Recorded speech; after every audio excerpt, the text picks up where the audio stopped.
Salut à tous, on se retrouve aujourd'hui pour une nouvelle critique de film, ça faisait longtemps. Aujourd'hui, on va parler de Regretting You. Qu'est-ce que t'essaies de me cacher? Il y a plein de choses que j'aurais pu faire différemment. Mais je regrette pas une seconde de t'avoir eu. Tu mérites d'être heureuse, pas de regrets, d'accord?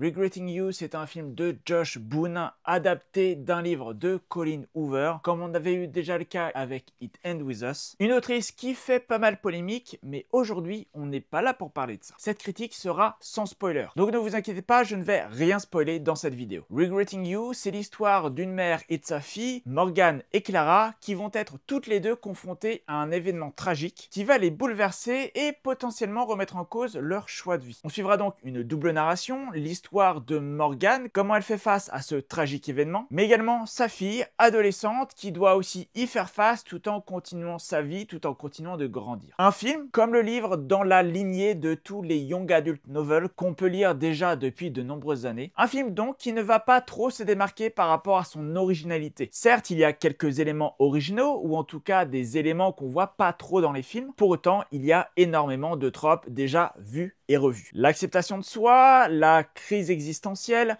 l'adolescence, l'hyperprotection, il y a énormément de thématiques qui sont intéressantes, mais qu'on a déjà vues de nombreuses fois. Regretting You a pour lui d'avoir un casting intéressant, McKinney Grace et Mason Thames en rôles principaux, avec également au casting Allison Williams, Dave Franco, Scott Eastwood ou encore Willa Fitzgerald. Un plutôt bon casting, assez convaincant, notamment pour le duo McKinney Grace et Mason Thames, qui ont une très bonne alchimie, ça fonctionne très bien à l'écran, et pour une fois, on n'a pas vraiment ce trope de good girl, bad boy. Parce que, sans spoiler encore, il y a beaucoup plus de nuances dans ce film. Celui qui est considéré à la base comme mauvais garçon dû à ses fréquentations ne l'est pas vraiment, tandis que la gentille jeune fille a des comportements plus ou moins justifiés, mais qui sont pas des plus sains. Le film dure un peu moins de 2 heures et je l'ai trouvé assez dense. On y traite beaucoup de thématiques, la perte d'un être cher, la manipulation, le déracinement, la famille. C'est un film qui est dense, mais qui heureusement n'a pas trop de longueur. Il y a beaucoup de choses qui sont expliquées, il y a des choses vraiment très vite mises en place dans le récit, donc on est constamment finalement abreuvé d'informations. J'ai pas vraiment trouvé de longueur ou de moments où je me suis ennuyé. Je regretterais peut-être quand même la fin que je trouve assez abrupte. Regretting You, c'est donc un film que j'ai apprécié. C'est pas l'un des plus grands films que j'ai vu cette année, loin de là. Est-ce que je retournerai le voir au cinéma? Je ne pense pas. Mais en tout cas, c'était une séance cinéma plaisante. Un film que je n'attendais pas particulièrement, mais dans un genre qui me plaît pas mal. Ça ne révolutionne finalement rien, mais c'est mieux que certains autres films du genre que j'ai pu voir. Voilà, c'est tout pour cette critique sans spoiler du film Regretting You. Si elle vous a plu, comme d'hab, n'hésitez pas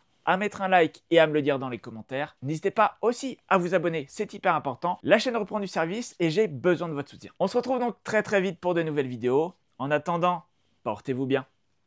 Ciao.